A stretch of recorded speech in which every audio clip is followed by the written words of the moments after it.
File, and then down about 3/4 of the way is Document Setup. And once we click on that, this is a couple of ways that we can edit the file even after we've created it. So first of all, you can see what our intent is. So that's that 3 sections we saw at the very beginning. Is it print? Is it web? Is it mobile? How many pages? Whether they're facing pages, our page size, our width, orientation, margins. I can also expand the bleed and slug. Now, notice it doesn't change or say anything about inches. So if that's something we need to change, this is not the window for that. What this does allow us to do is change the number of pages, page size, and the other elements that we just pointed out. If I actually want to change, the rulers that we're looking at to inches, then I'm going to go up to the word InDesign, Preferences, Units and Increments. InDesign, Preferences, Units and Increments. In this window, you'll see these 2 drop downs right here, which says horizontal and vertical. This is your ruler units. Right now, the default is set to picas, so I want to change that to inches. Now, if I change the preferences here, when I have a document open, these changes only apply to that opened document. If I'm wanting these changes to be the default of the software, so that every time I create a 8.5 by 11 document, it's automatically already in inches, then I would have to go through this steps that we are right now with no files open. Otherwise, if I make the change when files are open, the changes only apply to those open files. So while we're here at the preferences, let's look at a couple of other things too. In the list on the left-hand side is some of our categories. I'm going to go up to the second one, which is interface. And you're going to notice this option that says color theme, and I have 4 color bars or tabs, also known as color swatches. Right now, one's probably highlighted in blue, and all this is the color scheme or theme of your software. So if you want to have a lighter background, darker background, whatever, you can just choose these options. It's just personal preference.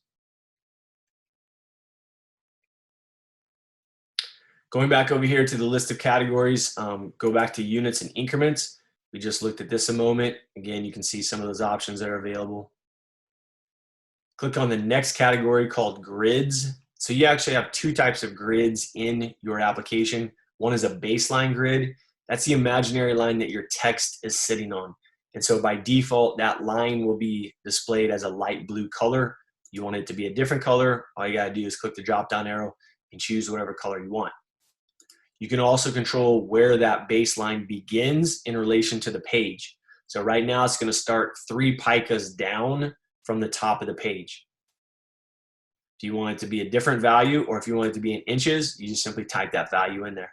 Again, if you're gonna type in specific unit of measurements, it's IN for inches, PX for pixels, P for picas, PT for points. So those are just some of the unit of measurements that you're gonna see as we progress. And then of course, increment every is the spacing in between those baseline grids. And then 75% in this case is just the value of this blue color that you're gonna see as the actual guide. And you also have a document grid, which is more like graph paper. And so the color by default is gray. And of course I can control the number of lines going horizontally or vertically, and then how far apart they are. You'll also notice this option right here that says grids in back. So that way these grid lines are behind all of your artwork.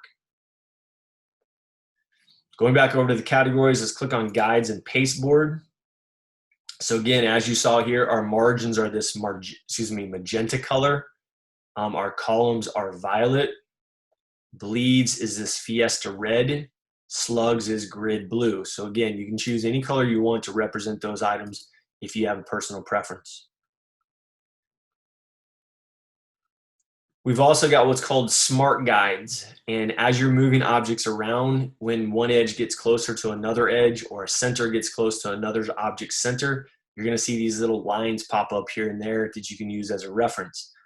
This just allows you to display or not display those particular grids with whatever you're working with. So again, you have a personal preference there to change them or make them invisible, whatever your preference might be.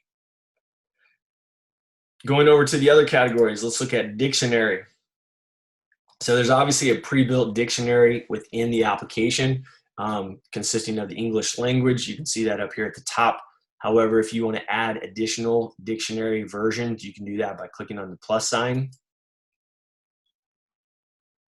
So again, you would just then navigate to wherever your other dictionaries might be. So you could have created one in Word, maybe you downloaded one from somewhere, etc. Click on its name and then click open. And that would be added to the list of dictionaries. You can also go to the category of spelling. This indicates what words will be identified. So if it's a misspelled word, it's going to identify it. If it's a repeated word, like in a sentence, maybe the is right next to each other. If you've got a sentence that's uncapitalized, a word that's uncapitalized or a sentence that's uncapitalized, they'll also be identified. And then how it's going to identify them is based on this color scheme right here. So misspelled words are going to be highlighted in a red underline.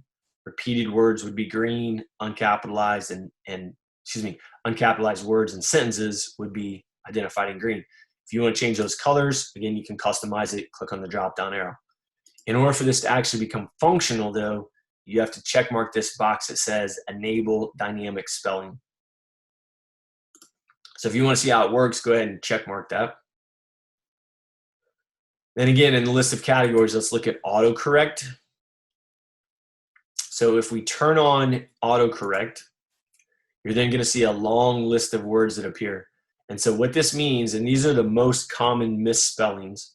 So for example, if someone types in the word about with 2 B's, and it will automatically correct it to the spelling of about. And if you scroll down there, you can see all the combinations that are available. Now, in some cases, you might have a tendency to misspell a particular word that is different or unique.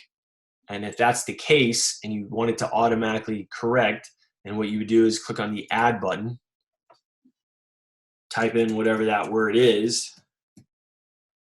So maybe with the word Mississippi, I always forget to put 2 P's. Then I would just type in the correct spelling.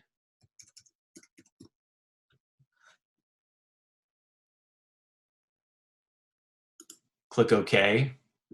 Notice it's now listed here. And it's listed at the top because that's a custom option that I just put in there.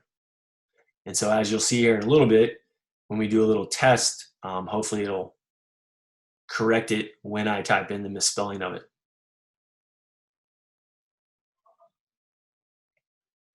Okay, there's a lot of other categories listed over here in the preferences. Obviously, we're not going to go through each and every one of them. These are the most common features that people are going to be using. And you can obviously dive into those a little bit more than what we did, but that's a general rule of the different scenarios. Controlling the interface color, controlling what unit of measurement's being used, how grids and guides are displayed, and then of course your dictionary, spelling, and autocorrect features.